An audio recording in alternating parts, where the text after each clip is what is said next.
Donc, on va reprendre la session sur l'ovaire et on va demander donc, au professeur Hatem Bouzaïen. Donc, Hatem Bouzaïen de nous présenter donc, en fait la pierre angulaire dans la prise en charge du cancer de l'ovaire avancé. Hatem est professeur en chirurgie carcinologique donc, à l'Institut Al-Hazaïs. À toi la parole, cher ami. Merci, Dr Rice. C'est toujours avec un très très grand plaisir que je me retrouve en famille avec mes amis militaires. D'ailleurs, je me demande parfois si je ne suis pas militaire dans ma façon de penser. C'est pour ça qu'ils m'aiment bien et que je les aime bien. Écoutez, la chirurgie, une pierre angulaire, c'est peut-être trop prétendre pour l'ovaire. L'ovaire, ça a été toujours et ça le restera vraiment une collaboration entre chirurgiens et oncologues médicaux. Ça, on le savait, on le sait aujourd'hui et je pense qu'on le saura toujours. Oui, vous le savez, c'est un SAMPO AstraZeneca et que le Laparib n'est pas encore enregistré en Tunisie. J'espère qu'il le sera bientôt. L'ovaire. L'ovaire, quand on regarde de par la fréquence, ce n'est pas quelque chose de très fréquent, on le sait, il est loin derrière le sein, l'endomètre, le col, mais c'est quand même un cancer qui nous pose un problème. Il reste un cancer grave, un cancer, c'est le plus létal des cancers gynécologiques, et malgré toutes les évolutions, il nous pose un vrai problème, parce que l'ovaire, moi je le dis toujours quand je fais mes cours d'anatomie, vous le savez, c'est le seul organe qui est véritablement intrapéritonéal. Les autres organes, ils sont couverts par la sérose péritoniale, ils sont à l'intérieur de la péritoine paritale, mais l'ovaire, il est tout milieu comme ça, tout seul, il n'y a rien à côté, et donc quand on a une masse de l'ovaire, elle a tout le temps d'augmenter de taille, de donner des petites cellules à droite et à gauche, et c'est ce qui fait que le cancer de l'ovaire est souvent diagnostiqué tardivement dans les 2/3 de cas. Et justement, quand il est diagnostiqué tardivement, on arrive à ces fameux stades 3, 4, où la survie à 5 ans ne dépasse guère les 27%, ça c'était avant, mais ça s'améliore petit à petit, mais quand même ça reste une survie qui est vraiment faible et qu'on a envie d'améliorer. Je ne sais pas si vous étiez comme moi quand on m'avait enseigné l'ovaire à l'époque, vraiment la classification histopathologique de l'ovaire me posait un vrai problème par rapport aux autres localisations des cancers. C'était déjà assez compliqué. Et maintenant, on s'améliore. Il n'y a plus que les microscopes classiques, on a la génétique. Et avec la génétique, ça devient vraiment, vraiment compliqué. Je ne pense pas qu'il puisse y avoir quelqu'un qui peut apprendre toutes ces mutations, toutes ces variantes génétiques. Et ça devient vraiment une affaire assez compliquée, mais ça nous donne plus de possibilités, plus de traitements. Et ça va l'être encore. À chaque fois qu'on va faire des avancées dans la physique, dans les optiques, etc., on va s'améliorer, on va voir de plus près et on va avoir de meilleurs résultats. Et donc maintenant, l'ovaire, on le sait, ce n'est plus une affaire d'anatomopathologie, c'est vraiment une affaire de génétique et il faut en prendre en considération ça. Au point où, je ne vais pas garder le suspense, que depuis cette année, depuis février 2024, il y a eu les fameuses recommandations ESMO, ESGO et SP, où on a vraiment, vraiment recommandé que le test génétique, c'est-à-dire la recherche et des mutations BRCA, qu'elles soient germinales ou somatiques, doit être faite dès le départ pour toutes les localisations de l'ovaire. Et c'est pour ça que nous, les chirurgiens, bien sûr, avec nos partenaires chimiothérapeutes ou oncologues médicaux, c'est vrai qu'on ne parle plus de chimiothérapeutes avec tout ce qui se passe maintenant, c'est vraiment les oncologues médicaux, et on doit penser au prélèvement. Il faut penser au prélèvement, il faut penser à un bon prélèvement, et là, avec tous mes respects que je dois à mes amis radiologues, franchement, avec l'ovaire, ça reste le prélèvement chirurgical qu'on fait par célioscopie, le bon prélèvement, je vais dire. Parce que l'autre, c'est vraiment des microbiopsies où il y a le risque de dissémination qu'on connaît, où c'est parfois difficile de faire comme ça des microbiopsies sur l'épiplan, sur l'ovaire. Donc la célio. Et la célio, on le savait déjà, elle permet non seulement de faire ces prélèvements, mais de faire une cartographie. Je vais y revenir tout à l'heure quand on va décider de traitement. Donc il faut faire un bon prélèvement avec au moins 30% de cellules tumorales et dès le départ, avant tout traitement, penser à la recherche des mutations BRCA, qu'elles soient les mutations germinales ou somatiques. Donc je ne vais pas trop y insister, je ne vais pas y revenir. Vous pensez à ça, ça devient vraiment des recommandations importantes. Puis juste une recommandation, un clin d'œil, je ne vais pas faire toutes les recommandations, nous en avons plusieurs, il faut connaître ce papier, il est excellent. Donc jusqu'à aujourd'hui, on n'a aucun test fiable qui va prédire la résistance ou pas, non seulement aux platines, mais également aux nouveaux arrivés. Moi je dis vraiment la nouveauté, les inhibiteurs de PARP qui sont en train de changer un peu la donne, je vais revenir tout à l'heure, même pour nous, les chirurgiens. Donc on n'a aucun test, donc ça c'est important parce que jusqu'à aujourd'hui, on se doit de tester, on ne sait pas encore prédire la réponse. Voilà. Maintenant, je vais revenir à la base et je vais être assez rapide pour ne pas trop vous ennuyer. Je sais que je suis face à des vrais connaisseurs, d'ailleurs je repère pas beaucoup de jeunes, dommage d'ailleurs, et je suis face à des gens qui sont très initiés en matière de traitement de cancer de l'ovaire, mais quand même, pour comprendre la suite, il faut revenir à la base. Il faut comprendre ce qui se passe, ce qui s'est passé dans l'histoire. L'ovaire, chirurgien plus chimiothérapie, chimiothérapeute, ça on le sait. Mais toute la question, c'est par quoi commencer? Opérer d'abord ou faire de la chimio? Vous allez me dire, pourquoi on se pose cette question? Parce que les choses sont simples.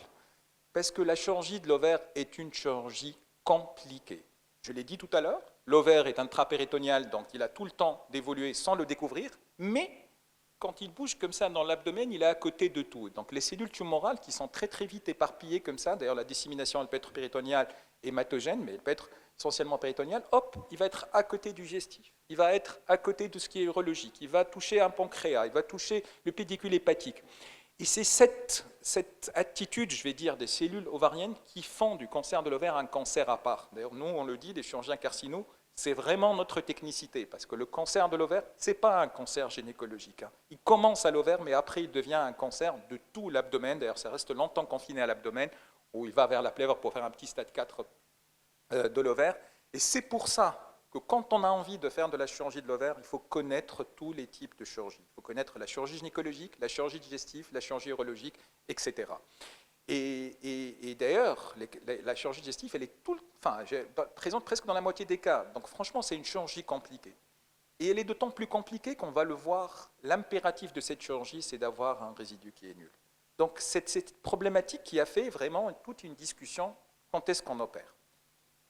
Quand je parle de l'histoire, c'est juste pour vous dire, avant que vous ayez vos armes, les chimiothérapeutes, c'était simple. Il fallait que le chirurgien fasse le maximum. Donc voilà, on opérait, il fallait enlever le maximum, et c'était simple. En 68, il n'y avait pas beaucoup de drogues, ce n'était pas assez efficace en matière de chimiothérapie, donc il faut enlever le maximum. Et puis, avec l'arrivée petit à petit des drogues, on a compris que ces drogues pouvaient remplacer une chirurgie qui n'est pas complète. Et en 1990 déjà, on a compris que si on ne fait pas une chirurgie complète, c'est-à-dire on enlève le maximum qu'on le faisait avant, la chimiothérapie pesait aussi bien que si on ne faisait rien. Donc pourquoi faire opérer et prendre un risque alors qu'entre une biopsie simple, chimiothérapie, ou opérer et laisser beaucoup, c'est la même chose. Et de là est venue l'idée, ah tiens, la chimiothérapie peut faire autant, donc si j'opère et je ne suis pas très bien, il vaut mieux ne pas opérer. Et ça a continué avec plusieurs études jusqu'à ce qu'on arrive à la fameuse méta-analyse de Bristow, où on a bien compris que le résidu a un impact très important, mais surtout avec cette étude de Dubois, que l'idéal, c'est d'avoir des résections complètes ou optimales. Vous allez trouver, tout à l'heure je l'ai mis dans une plaque, la différence entre complète et optimale, ça dépend des onglets, des papiers, vous en fautez. L'idéal, c'est d'avoir une résection R0. C'est avec cette résection R0 qu'on puisse avoir le meilleur résultat. Et donc, si on laisse un résidu plus d'1 cm, c'est pas bon. Moins d'1 cm, c'est un peu mieux, mais idéal, pas de résidu. Et on peut avoir des survies. Gardez bien ce chiffre parce qu'on ne le retrouve pas après dans les essais thérapeutiques. Quand même 99 mois de survie globale dans l'étude de Dubois quand on fait une résection R0. Et c'est de là où partit cette recherche de cytoréduction complète, c'est-à-dire R0. On ne parle plus de maximal, on ne parle plus de laisser un peu de résidu par-ci, par-là. Si on opère lors de la première chirurgie, c'est pour viser le R0. Sinon, on donne le patient, on confie le patient à nos amis oncologues médicaux, c'est là où ils vont faire mieux que nous. Voilà, donc c'est ça le rationnel. La chimio peut être efficace, la chirurgie n'est efficace ou elle ne donne de bons résultats quand elle est R0, donc de là, voilà, pourquoi ne pas commencer par la chimiothérapie, et il y a eu vraiment les fameux essais que je ne vais pas détailler par manque de temps et parce que j'ai envie de parler des nouveautés, mais c'est important de les rappeler. Ce sont les fameux essais de l'ERTC et du Corus, que ce sont des essais de non-infériorité de la chimio néoadjuvante par rapport à la chirurgie première, et bien sûr l'essai de supériorité qui est l'essai de Scorpion. Ces essais, au départ, quand ils ont été faits, c'était un truc magique, parce qu'on avait fait, voilà, donc ils donnaient moins de complications, on faisait plus de résections complètes, c'est-à-dire quand on commence par une chirurgie première, dans le bras chirurgie première, il y avait 21% de chirurgie R0, alors que quand on commence par une néoadjuvant Après, quand on fait la chirurgie, on a quand même 53%, c'est plus que le double, c'est 2 fois et demi. Et la survie était la même. Et surtout, il y avait moins de complications, moins de temps opératoire. Donc, on opère mieux avec moins de complications et on arrive à un meilleur résultat avec la meilleure survie, avec la même survie. Donc, on s'est dit, c'est magnifique, c'est formidable. Les mêmes résultats de l'RTC ont été retrouvés par l'essai Corus. Je ne vais pas les reprendre. Toujours la même chose. Moins de mortalité pour la chirurgie après chimio néoadjuvante, moins de complications. Et donc, on s'est dit, c'est formidable. Quand je ne peux pas faire de résection complète, je confie mon malade tranquillement au chimiothérapeute et je reviens après. Et c'est magnifique. Mais d'ores et déjà, les 2 questions principales se posent. Comment décider que je ne peux pas faire de chirurgie complète? Comment je peux décider? Moi, je suis le chirurgien, j'arrive. Est-ce que par le scanner, par la biologie, le CA125, et on va voir, il y a d'autres algorithmes qu'on fait, par la cellio, est-ce que vraiment je peux statuer sur ça? Parce que c'est important, on va y revenir, c'est important de savoir si je peux opérer ou pas. C'est très important, c'est très difficile pour nous de dire. Et surtout, ne pas tomber dans la facilité. Ne pas se dire, bon, j'ai des doutes, allez, je le confie au chimiothérapeute. Je vais vous montrer pourquoi. Parce que justement, quand on regarde ces essais, on se dit, je ne me pose pas la question, si je ne peux pas, allez. Si j'ai des doutes, allez. Et là, on est tombé dans le truc où, avec tout le respect que je dois à tous les chirurgiens, c'est dans la facilité. Je suis un chirurgien, je prétends connaître l'ovaire. Ah, ça, je ne peux pas. Moi, je ne peux pas faire du digestif avec. Je le confie à l'oncologue médical. Moi, là, je peux avoir des problèmes. Je le confie à l'oncologue médical. Non, ce n'est pas aussi simple. Effectivement, ce n'est pas aussi simple. Partant, quand on regarde de près ces essais, et je ne suis pas le seul à les avoir critiqués, hein, tout le monde les a critiqués, on voit qu'il y a beaucoup de problèmes. Les survies qui sont très faibles lors de la chirurgie première, c'est-à-dire quand on obtient des survies globales, des résidus R0, pourquoi la survie elle est aussi faible? Ce n'est pas normal, alors qu'on avait des survies, vous avez vu, hein, jusqu'à 99 mois, là c'était des survies de 30 mois, etc. Donc déjà, ça a posé un problème. Et puis le taux de résection optimal, dans d'autres études qui ont été faites dans le même temps, dans les essais Corus et les essais de l'ERTC, avaient des taux de résection optimales lors de la chirurgie première autour de 71%. Parce que ces études ont été faites dans des centres experts, dans des centres qui avaient l'habitude de faire de la chirurgie de l'ovaire. Rappelez-vous du chiffre de 21% de chirurgie de résection complète dans la chirurgie première des essais. Donc franchement, c'est quoi cette histoire-là? C'est 71%. Ça dépasse même les chiffres après chimio néoadjuvante. Et c'est les mêmes époques, mais c'est des centres experts. Là, on se dit qu'il y a un problème. Autre chose, quand on regarde et on compare la survie, c'est vrai que dans les essais, elle était comparable, mais qu'on le veuille ou pas, quand on fait une chirurgie première optimale, c'est là où on a les meilleurs résultats. C'est mieux quand on a une résection complète. Parce que dans les essais, ils ont tout comparé, ceux qui avaient une chirurgie complète et pas. Et donc, comme il n'y avait que 21%, c'était un sous-bras qui n'est pas assez puissant, donc ils n'ont pas pu prouver cette différence, alors que quand on regroupe toutes les études, on voit que le meilleur résultat est obtenu quand on obtient le R0 lors de la première chirurgie. Rappelez-vous de ça. Autre chose qui est importante, c'est quand le résidu est inférieur à 1 cm, ça reste quand même une bonne survie. C'est-à-dire, si jamais je pars pour une chirurgie complète et puis je n'arrive pas à avoir le R0, j'ai des résidus de moins 1 cm, c'est quand même très acceptable. Donc je me dis, tiens, je peux partir quand je pense que je vais laisser quelques cellules par-ci, par-là, ou quelques grammes de tumeur, donc je peux y aller. Et ces études ont été confirmées, ces résultats ont été confirmés par d'autres études. Donc, on a dit que, tiens, commencer par une chimio première, ce n'est pas toujours quelque chose de très bien. En plus, il y a un risque d'induire une chimio-résistance quand je fais de la chimiothérapie. Et plus encore, on a compris que quand on fait une chimiothérapie néoadjuvante, et quand le chirurgien arrive derrière, les sites où il y avait de la tumeur, il ne va pas les voir, il ne va pas les enlever. Et en général, c'est de là où repart la récidive. Alors que quand il opère en premier, il va enlever tous les sites où il y avait la tumeur parce qu'il les voit. Donc, franchement, commencer par une chimiothérapie première devrait être quelque chose qui est vraiment une possibilité quand on n'a pas d'autre choix. Ce n'est pas une solution de facilité. C'est le message que j'ai envie de passer. Je ne vais pas trop m'attarder sur le fait qu'ils n'ont pas comptabilisé les malades fragiles, qu'ils n'ont pas eu de chirurgie après chimio néoadjuvante, etc., etc. Il y a plein de critiques pour ces essais. Et le message que j'ai envie de passer, c'est que ne pas prendre ces résultats facilement et ne passer le malade pour une chimio néoadjuvante quand il a été jugé réellement par un centre expert ou des chirurgiens experts qu'on ne peut pas faire une chirurgie R0 au mieux ou au moins R1. Voilà. Donc, d'autant plus que quand on a essayé de montrer une supériorité avec l'essai de Fagotti, avec l'essai Scorpion, on n'a pas réussi à faire mieux. Donc, ça confirme un peu qu'il ne faut pas, pour le moment, passer les malades en chimio néoadjuvante. On va attendre les fameux résultats de Trust. Apparemment, c'est pour bientôt, c'est la fin 2024. C'est l'essai qui est fait par des centres experts, avec des chirurgiens experts, etc. Est-ce que j'en ai pas parlé par respect pour ceux qui ont participé à l'essai de l'ERTC? Vous savez que dans l'essai, par exemple, Chorus, il y avait des centres qui ont participé avec un malade, avec 2 malades. Qui peut opérer correctement un ovaire quand il opère un malade par an ou 2 malades par an? Vraiment, ça n'a pas de sens. D'ailleurs, cette histoire de nombre de malades opérés, je vais revenir tout à l'heure sans m'attarder trop pour vous parler des centres experts. Juste un mot pour la SICUR, vous connaissez mieux que moi ces études, c'est-à-dire les essais de base connus pour la chimio adjuvante, c'était 3, voire 4 cures, mais plus 3. On a dit, voilà, si on arrive peut-être à faire avec 6 cures, on peut faire mieux.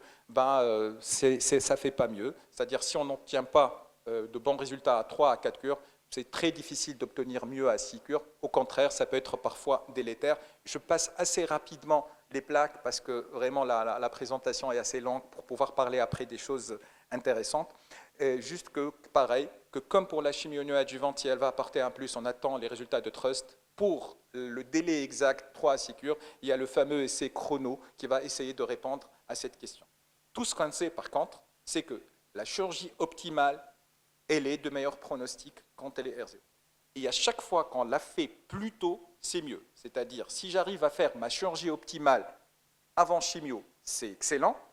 Après 3 cures, c'est moins bien, mais ça reste bien. Après 6 cures, c'est encore moins bien. Donc, c'est quoi l'idée?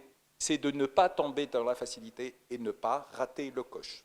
Quand est-ce que je dois opérer et quand je dois opérer le plus tôt possible quand je peux avoir une chirurgie optimale. Et c'est pour ça qu'il faut sélectionner les patients.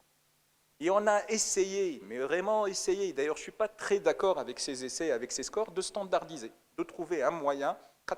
C'est comme ça, je suis désolé, je parle avec le cœur. Parce que nous, c'est comme ça les médecins. On a envie d'avoir des outils qui nous aident à dire oui ou non, pour ne pas avoir les discussions interminables au staff, et surtout que parfois pour l'ovaire, c'est au moment du bloc où je vais décider. Donc j'ai besoin d'avoir un outil qui va me dire celle-là, opère-la en premier, celle-là, opère-la après. Et donc on a tout essayé, des scores, et on a plein des scores, etc. Mais vous savez, les scores, ils ne tiennent pas compte. Parfois, une petite carcinose qui est au niveau de la racine de la mésentérique supérieure ou au niveau du pancréas, alors que tout l'abdomen, et il n'y a rien, elle m'empêche d'avoir une résection R0. Et parfois, il y en a partout, sauf que c'est résécable. Donc ces scores qui parlent de territoire, de nombre de carcinoses, tous ils ne sont pas valables. Nous, on le sait, les chirurgiens. Et c'est pour ça que c'est très compliqué. Donc je ne vais pas trop m'attarder sur ces scores, vous les connaissez, il y a des critères qui nous aident un peu, voilà, qui permettent d'avoir une idée générale. D'abord, le calcul de ces scores, c'est quelque chose de subjectif, et encore plus, le résultat final de ces scores. Donc, avec tout le respect que je dois aux excellents chirurgiens de l'ovaire, comme justement Anna Fagotti, je vais y revenir tout à l'heure, mais moi personnellement, et je pense que mes amis chirurgiens le partagent avec moi, on n'est pas très d'accord avec ces scores parce qu'ils ne tiennent pas compte des localisations très très compliquées. Voilà. Donc voilà, par exemple, c'est cette carcineuse qui est au niveau de la racine. Ce qu'il tient par la main en haut, c'est le côlon transverse. Et là, en bas, c'est la racine de la mésentérique. Cette patiente n'avait rien ailleurs et il y a de la carcinose au niveau de la racine de la mésentérique supérieure. Donc on ne peut rien faire, on s'arrête et on passe la malade à nos chimiothérapeutes, à nos amis oncologues médicaux. Et puis, c'est pour le citer, j'ai bien gardé cette plaque Oncostream, encore et toujours pour les jeunes et les moins jeunes. Regardez Oncostream, il est magnifique, c'est bien expliqué. Ils font des présentations extraordinaires. Donc, avec Jean-Marc Lasse, pour vous dire que, en fait, l'une des principales raisons qui font qu'on ne peut pas faire une chirurgie première, c'est le manque de compétences chirurgicales de l'équipe. Donc, franchement, il faut y penser. Voilà. Donc, je ne vais pas m'attarder sur des choses que vous connaissez. On a essayé le scanner, c'est pas bon pour la carcinose. L'IRM, c'est pas bon. Le PET scan, c'est pas assez bon. On a essayé les scores CA125. On a essayé le Kelim, qui est un algorithme pour que le score CA125, et on a montré que ce Kelim, ce fameux Kelim, permettait plutôt prédire la difficulté de la résicabilité, mais pas vraiment la résicabilité elle-même. Et pour le moment, la célioscopie reste le meilleur outil, encore parfois on se fait avoir, pour évaluer. Donc, la célio, pour bien évaluer si on va opérer ou pas, la célio permet d'avoir des prélèvements pour le diagnostic et pour faire ces fameux tests génétiques qui ont besoin de bons prélèvements. Voilà, ça c'est les algorithmes de 2004 de Philippe Maurice, les algorithmes actuels. Il n'y a pas de grand changement à part le fait qu'on peut utiliser le Kelim et qu'au lieu de chirurgie optimale, il faut avoir une chirurgie R0. Donc ça c'est pour rappeler la valeur de résidus. Et je vais très vite, le curage, juste un mot sur le curage. Après l'essai Léon que vous connaissez tous, qui a remis en question le curage pour les patients à stade avancé, est arrivé l'essai Coraco qui vient d'être présenté à l'ASCO et il vient d'enterrer avec beaucoup d'amertume pour nous les chirurgiens les curages en matière de stade avancé de l'ovaire quand il n'y a pas de ganglion suspect après une résection R0. S'il n'y a pas de ganglion suspect lors de la chirurgie, pas de curage dans les stades avancés, même si on fait une résection complète. Ça y est, essai Léon, essai Coraco, on ne va pas y revenir et je suis prêt à répondre aux questions pour l'essai Coraco parce que vraiment le temps est limité. Voilà. Donc je vais très vite alors parler, tac, tac, tac, ça c'est pour les centres experts, la qualité, et hop, un mot très important pour les inhibiteurs de PARP, le nouveau arrivé. Est-ce que nous, les chirurgiens, avec les inhibiteurs de PARP, on va changer les choses? Est-ce qu'on se doit de changer notre façon de faire? Et là, juste un mot pour les PARP qu'il ne faut pas oublier. Vous savez, le BEVA n'a été testé qu'après chirurgie première. Les essais, les deux fameux essais de BEVA, que ce soit les GOG ou l'essai ICON7, c'est après chirurgie première, c'est-à-dire les malades sont passés par chirurgie première et puis récidive, etc. Par contre, les inhibiteurs de PARP, c'est soit chirurgie première, soit chirurgie d'intervalle. Ça, c'est important. Et puis, il y a un excellent papier pour celui qui veut comprendre. Encore elle est toujours là. Anna Fagotti, c'est une méta-analyse d'une revue de la littérature avec méta-analyse qui a été faite, excellente, avec toutes les études des inhibiteurs de PARP pour discuter de la chirurgie. Et c'est quoi la problématique en deux mots? Et je ne vais pas tarder, vous inquiétez pas. C'est très important que vous gardiez ça en tête. Nous, les chirurgiens, puisqu'on a les inhibiteurs de PARP derrière, est-ce qu'on se doit, quand on va faire de la chirurgie d'intervalle, de faire le maximum et dire, voilà, je dois absolument faire le maximum comme c'était avant, même si c'est compliqué, même si, parce que les inhibiteurs de PARP vont donner peut-être un résultat mieux quand je fais une chirurgie complète, comme ça l'a été pour les platines, ou je me dis au contraire, moi j'ai les inhibiteurs de PARP, si ma chirurgie va être très complexe avec des résections digestives et des problèmes, je peux me contenter pour le moment de ne rien faire ou de faire le peu, laisser les inhibiteurs de PARP agir et revenir après. C'est un raisonnement simpliste et nous, ça nous pose un problème quand on fait cette fameuse chirurgie d'intervalle. Parce qu'avant l'arrivée des inhibiteurs de PARP, ça y est, quand on arrive à une chirurgie d'intervalle et on a testé les selles de platine, on sait qu'il peut y avoir le BEVA derrière, mais on se doit, soit il faut faire le maximum. Et comme même si on ne fait pas de R0, on va opérer. Là, avec les inhibiteurs de PARP, on a de nouveaux résultats qui sont très, très, très intéressants. D'ailleurs, les meilleurs sont avec Solo 1, ce n'est pas parce que c'est un sample à Paris. Et on a bien démontré que quand on a les inhibiteurs de PARP et qu'on n'arrive pas à faire une chirurgie, je fais assez rapidement parce que malheureusement le temps, c'est que je peux obtenir des résultats qui sont équivalents aux patients qui ont eu une chirurgie optimale et qui n'ont pas ou ne vont pas avoir les inhibiteurs de PARP. Gardez ça en Tunisie. C'est-à-dire, si j'arrive à faire une chirurgie optimale et je n'ai pas les inhibiteurs de PARP, je vais avoir un bon résultat. Mais si je n'arrive pas à faire une chirurgie optimale, je me dois d'avoir les inhibiteurs de PARP parce qu'ils me permettent de rattraper le coup. Plus encore, quand je fais les inhibiteurs de PARP avec une chirurgie optimale, c'est là où je suis le mieux. Donc, pour simplifier les choses, premier objectif, ça reste une chirurgie optimale, avec ou sans les PARP. Mais si je n'arrive pas à faire une chirurgie optimale, je me dois d'avoir les PARP. C'est là où je peux rattraper le coup. Rappelez-vous de ça, c'est très, très important. C'est un argument de plus pour essayer de les avoir en Tunisie le plus rapidement possible, parce que c'est vraiment une chance pour ces patients. Voilà. Malheureusement pour moi, le temps ne suffit pas. C'est pour ça que je n'ai pas parlé des récidives, je n'ai pas parlé de chips, parce que l'ovaire, c'est un monde maintenant. Juste un mot, ce papier qui vient de sortir le 13 novembre 2024 de notre ami Jean-Marc Glass et qui valide la chip pour les récidives des cancers de l'ovaire. Donc la chip, elle est en train d'arriver, on la savait, hein, l'ovaire est une maladie péritoniale et la chip c'était une bonne indication. Voilà, je termine là-dessus. Donc, rappelez-vous, ne pas rater le coche, avoir une chirurgie optimale le plus tôt possible. Si j'arrive avec une chirurgie d'intervalle, si je peux avoir une chirurgie optimale, je le fais. De toute manière, avec PARP ou pas, je vais avoir des meilleurs résultats. Avec les PARP, je vais avoir de mieux. Si je n'arrive pas à faire, je peux ne pas faire des acrobaties, mais il faut absolument avoir les inhibiteurs de PARP. Et ne pas tomber dans la facilité et se dire, tiens, je vais avoir les oncologues médicaux, je n'opère pas, c'est pas grave. Non. Les meilleurs résultats avec la chirurgie optimale. Et je le dirai toujours, toujours, toujours. S'il y a une pathologie où la collaboration, avec tout le respect que je dois à mes amis radiothérapeutes que j'aime bien, mais une collaboration entre chirurgiens et oncologues médicaux, c'est bien le cancer de l'ovaire, main dans la main, avec des chirurgiens experts, des oncologues experts, on arrive à avoir les meilleurs résultats. Et merci pour votre assistance. Merci beaucoup, cher professeur Bouzaïen. Très intéressant comme conférence. Donc, la chirurgie, elle garde toujours sa place dans la prise en charge du cancer de l'ovaire. On va laisser la discussion après.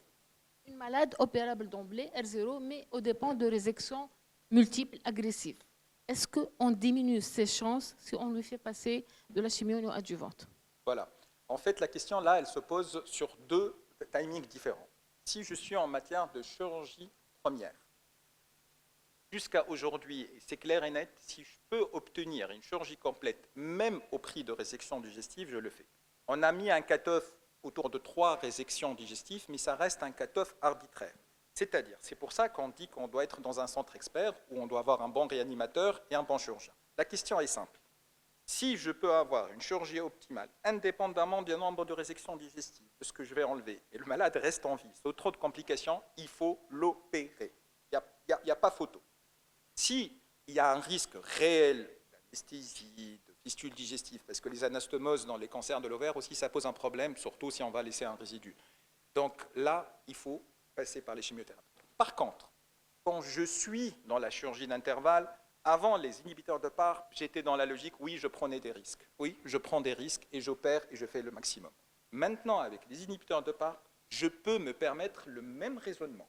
C'est-à-dire, je me dis, là, oui, je vais pouvoir peut-être avoir des problèmes, etc.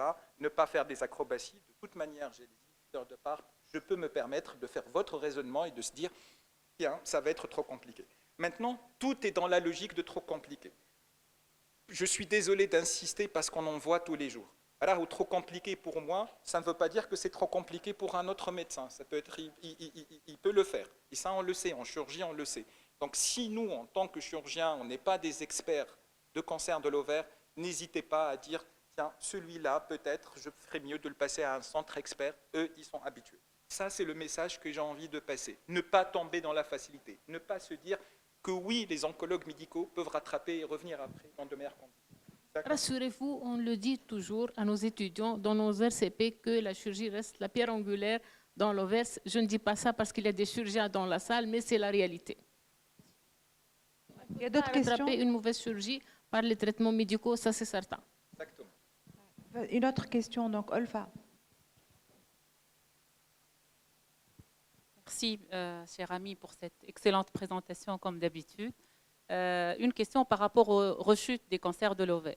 Quand on a une rechute chez une patiente, la rechute tardive, enfin, au-delà de 1 an, 2 ans, et que cette rechute, sur le scanner du moins, c'est une rechute qui est opérable, on peut faire une chirurgie. Est-ce qu'on cadre cette chirurgie par la chimio ou on fait directement à une chirurgie? Est-ce que le raisonnement que tu viens de nous dire depuis tout à l'heure, est-ce qu'il est aussi valable pour des rechutes? Voilà. C'est une question classique et pardon Dalenda parce que c'était peut-être prévu que je parlais aussi de rechutes, mais c'est impossible de traiter de toute la question de l'ovaire et surtout partir de la base pour arriver aux rechutes, c'était impossible, donc j'ai fait de mon mieux. Mais c'est bien que vous me posez cette question. Vous savez, pour les rechutes, on a aussi un score qui comprend le CA125, l'acide, machin, truc. Mais moi, les scores, oui, ça m'aide dans ma décision, ça nous aide au staff quand on n'est pas d'accord. Mais ce n'est pas ça qui va vraiment nous dire est-ce qu'on va opérer ou pas. Maintenant, les choses sont assez simples en matière de récidive, mais à la fois compliquées, dans le sens où si j'ai une récidive et que cette récidive, elle est opérable, je vais dire entre guillemets, facilement, sans retarder la chimiothérapie ou retarder la chimiothérapie. Je ne fais pas de résection digestive qui risque d'avoir des fistules, je ne fais pas ça, je l'opère. Vous savez pourquoi? Parce que ça a été démontré que quand on passe au chimiothérapeute ces récidives, et que ces récidives ne sont pas retrouvées où je reviens d'après, généralement ça repart là où j'avais les récidives. C'est-à-dire, je me dis que je n'ai pas enlevé les sites. C'est ce qu'on appelait avant les sites résistants qui reviennent après. Donc si je peux opérer sans retarder la chimiothérapie, j'opère. Si j'estime que ma chirurgie va être compliquée, va retarder la chimiothérapie, je commence par chimio. Et pour ça, pour la décision, je m'aide justement avec des scores, des images au scanner, etc.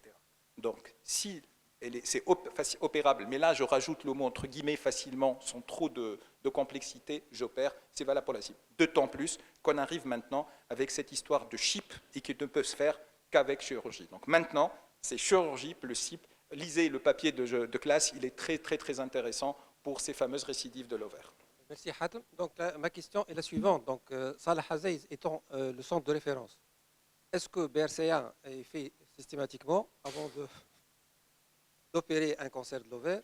Et puis, qu'en est-il actuellement de l'état des lieux de l'Alaparib en Tunisie? En est-on?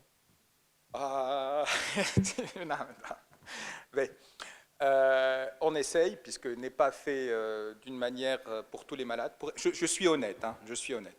Parce que pour faire l'échantillonnage, ou du moins les mutations dans le public, ça pose encore des problèmes d'Alanda, tu le sais. Dans le privé, on arrive à le faire. Donc celles qui peuvent se permettre le privé, on le sait. Celles qui ne peuvent pas se permettre, parfois dans le cadre de recherche, avec l'Institut Pasteur, on est en train de travailler, donc ils nous prennent quelques malades pour des mutations. Il y a des gens de l'Institut qui collaborent avec l'Institut Pasteur, mais ce n'est pas encore dans la routine. Maintenant, pour le Olaparib, je pense que les oncologues médicaux connaissent mieux le problème que moi pour l'enregistrement de l'Olaparib et le fait de l'avoir via des acrobaties, etc. Mais bon, là, indépendamment du symposium, moi, il y a eu des discussions, je suis quelqu'un qui défend énormément l'économie, etc. Mais quand un traitement devient un plus, ou il peut apporter un plus pour certaines patientes, je le répète, il ne faut pas que ça soit une décision de facilité, qu'on va mettre tous les patientes sous l'Olaparib ou autre, sous un inhibiteur de PARP, etc. Il y a vraiment des patientes qui bénéficient de ces inhibiteurs de PARP, il faut savoir les sélectionner et ne pas hésiter à essayer de les avoir. Donc tout est là. Nous, notre rôle, ici je vois que des experts, c'est de pouvoir rationaliser et ne pas tomber dans l'excès. Parce qu'on le sait, on a envie d'avoir tous les traitements, mais on sait que ça devient assez cher et qu'on doit rationaliser, entre guillemets, si je peux utiliser ce mot. Merci encore, professeur Bouzaïen.